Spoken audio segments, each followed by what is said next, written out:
नमस्ते दोस्तों।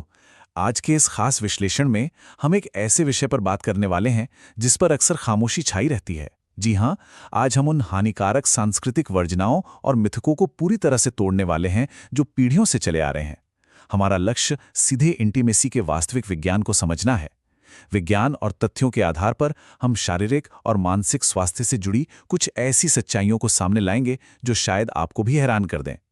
जरा सोचिए, समाज में हमें सेक्सुअल हेल्थ से जुड़ी जो भी जानकारी मिलती है वो आखिर आती कहाँ से है।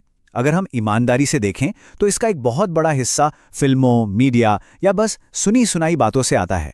वास्तविक विज्ञान और एजुकेशन की जगह इसमें बहुत ही कम होती है।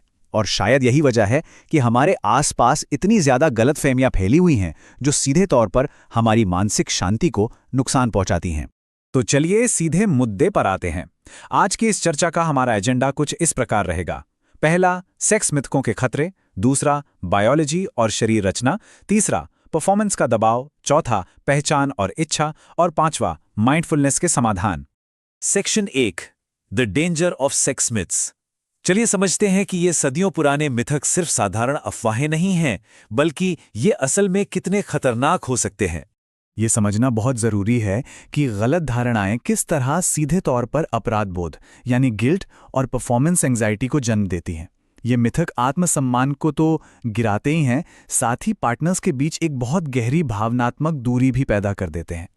जब दिमाग में अवास्तविक उम्मीदें भरी हों तो तनाव बढ़ना तो लाजमी है और फिर आपसी बातचीत भी धीरे धीरे खत्म होने लगती है। Section 2, debunking biology and anatomy. अब हम सीधे शरीर से जुड़े उन बुनियादी मिथकों की तरफ बढ़ते हैं जो कई संस्कृतियों में बहुत गहराई तक बैठे हुए हैं। ये एक बहुत ही आम और भ्रामक धारणा है कि नियमित इंटीमेसी के कारण वजाइना हमेशा के लिए खिंच या ढीली हो जाती है। बिल्कुल नहीं। विज्ञान बहुत स्पष्ट रूप से बताता है कि उत्तेजना के दौरान वजाइनल मांसपेशियां केवल रिलैक्स होती हैं और बाद में पूरी तरह से अपनी सामान्य स्थिति में वापस आ जाती हैं। इसमें सिर्फ और सिर्फ मस्कुलर इलास्टिसिटी यानी मांसपेशियों का लचीलापन काम करता है, कोई स्थायी बदलाव नहीं होता। और ये डेटा तो वाकई आंखें खोलने वाला है। अनचाहे गर्भ से बचने के लिए पुल आउट मेथड पर भरोसा करना एक बहुत बड़ा रिस्क है। आंकड़ों के अनुसार इस तरीके का फेलियर रेट 25% तक होता है, क्योंकि स्पर्म बहुत ही आसानी से अपना रास्ता तय कर सकते हैं। इसके अलावा मेडिकल साइंस ये भी साफ करता है कि पीरियड्स के दौरान भी प्रेगनेंसी होने की पूरी संभावना होती है। इसलिए प्रोटेक्शन हमेशा हमेशा जरूरी है। सिर्फ 18.4%। जी हां, केवल इतनी ही महिलाओं को सिर्फ पेनिट्रेशन के माध्यम से क्लाइमैक्स या ऑर्गेज़म का अनुभव होता है। यह आंकड़ा उस बहुत बड़े मिथक को तोड़ता है कि ऑर्गेज़म हमेशा वेजाइनल ही होता है।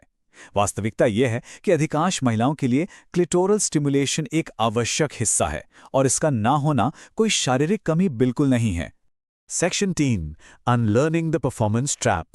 शारीरिक विज्ञान को समझने के बाद अब हम उन मनोवैज्ञानिक मिथकों की ओर बढ़ते हैं जो एडल्ट मीडिया और समाज ने पैदा किए हैं। अक्सर एक बहुत ही महत्वपूर्ण सवाल सामने आता है कि आखिर पॉर्न देखने से क्या होता है। इसका सीधा सा जवाब ये है कि एडल्ट मीडिया देखने से हमारे दिमाग में इंटीमेसी के एकदम झूठे और अवास्तविक स्टैंडर्ड सेट हो जाते हैं। जो कुछ भी आप स्क्रीन पर देखते हैं वो मुनाफे के लिए पूरी तरह से स्क्रिप्टेड होता है। शारीरिक प्रतिक्रियाएं अक्सर दवाओं से कंट्रोल की जाती हैं और क्लाइमैक्स को तो बहुत ही ज्यादा बड़ा चढ़ाकर या एक्टिंग करके दिखाया जाता है। इसे देखने से रियल लाइफ में बिना बातचीत के ही एकदम परफेक्ट परफॉर्मेंस की उम्मीद पैदा हो जाती है, जो कि असलियत में पूरी तरह असंभव है। और इसी मीडिया ने एक और बहुत बड़ा भ्रम फैलाया है कि पुरुषों की इच्छा कभी खत्म नहीं होती और उन्हें हर वक्त परफॉर्म करने के लिए तैयार ही रहना चाहिए।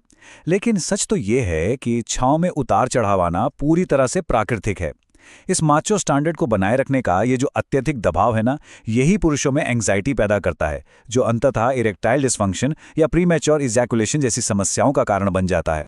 तो यहाँ सबसे क्रूशियल पॉइंट ये है, कॉग्निटिव बिहेवियरल थेरेपी का एक बहुत ही शानदार विचार है कि जब हम इंटीमेसी के दौरान दिमाग में खुद की ही प्रदर्शन का मूल्यांकन या जजमेंट करने लगते हैं तो असल में हम पूरी प्रक्रिया को ही खराब कर देते हैं। सोचिए, जब इस अनुभव को किसी स्टेज प्ले की तरह देखा जाए जहां किसी ऑडियंस को खुश करना है, तो जो असली खुशी है वो तो उस पल से पूरी तरह गायब ही हो जाएगी ना।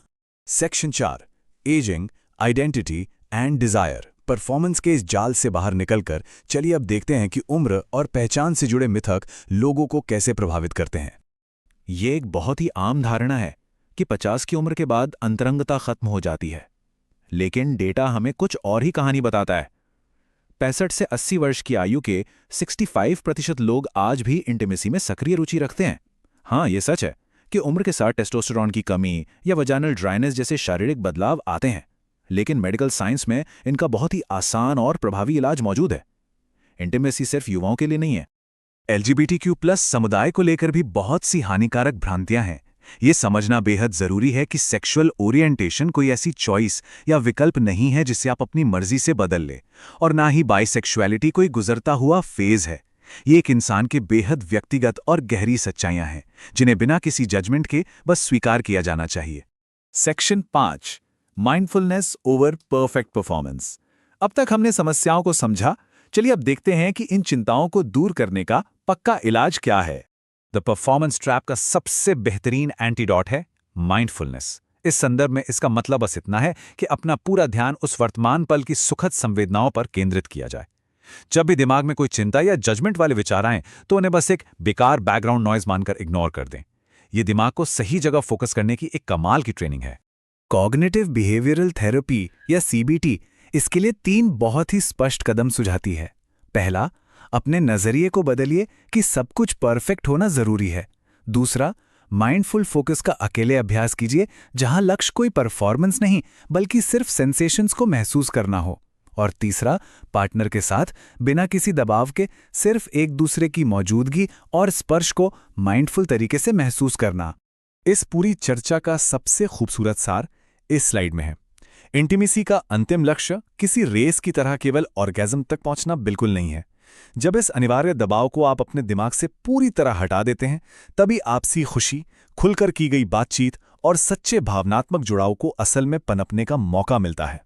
तो जाते जाते एक बहुत ही गहरा सवाल मैं आपके लिए छोड़ रहा हूं। क्या आगे भी समाज और मीडिया की अवास्तविक उम्मीदें ही आपकी कहानी को कंट्रोल करेंगी, या फिर सच्ची जरूरतें और खुलकर की गई बातचीत एक बेहतर और स्वस्थ जुड़ाव की ओर आपका मार्गदर्शन करेंगी? ये एक ऐसा सवाल है जो यकीनन हमें सोचने पर मजबूर कर देता है। इस महत्वपूर्ण विश्लेषण में मेरे साथ जुड़े रहने के लिए आपका बहुत बहुत धन्यवाद।